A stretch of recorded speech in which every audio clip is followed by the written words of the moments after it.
Waves by Stefano Oraski. Most of the times we all love waves. They are fun and make us have a great time with our family or friends. But also, there are some waves called tsunamis, which are a terrible natural disaster. But first of all, we all need to understand what is a wave.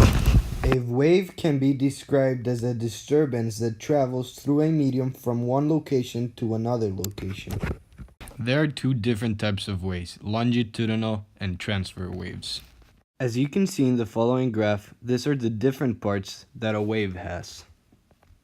So let's take a look at what are these parts of the waves and what do they mean. Let's start out with the crest, which is basically the maximum point of upward displacement on a wave. Then comes the through, which is the opposite of the crest, basically the lowest point of downward displacement on a wave.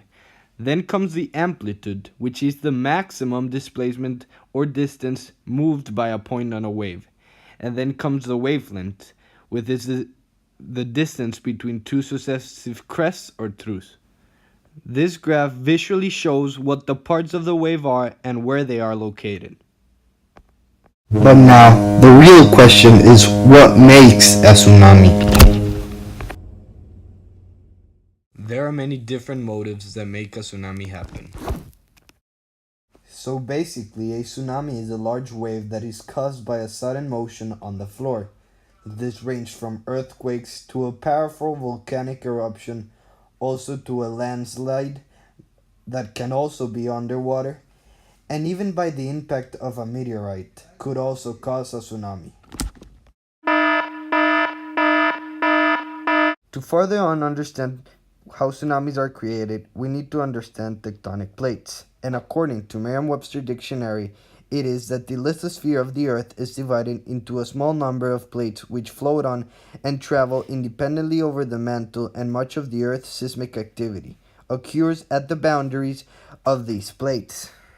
Since most tsunamis are created by earthquakes, we also need to understand what is a subduction zone. A subduction zone is an area where an oceanic plate is being forced down into the mantle by plate tectonic forces. So basically, the movement of these plates and earthquakes create tsunamis. So the seabed is basically moved upward and displacing the water. Seabed is basically the ground under the sea. The shifts within the plates create the huge waves. So basically, when it moves back to the shore, the seabed rises and the waves end up creating a very harsh impact towards the land. Basically, these three forces affect tsunamis. First of all, meteorological forces that basically describe air pressure, wind, or even asteroids. Then astrological forces, which is the moon and how it affects the tides. And as mentioned before, the seismic forces, which are the ones that create the earthquakes. In this demo, I simulate an earthquake with a straw. You can see how the waves will hit the shore hard. In this other lab demo, you can see how if a meteorite strikes Earth, how the waves will be affected.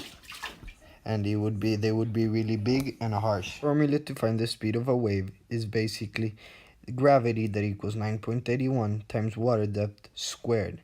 The average water depth in the Pacific Ocean is 4,000 meters. So that would equal 9.81 times 4,000 squared. That gives us a final number of 198. We now know how to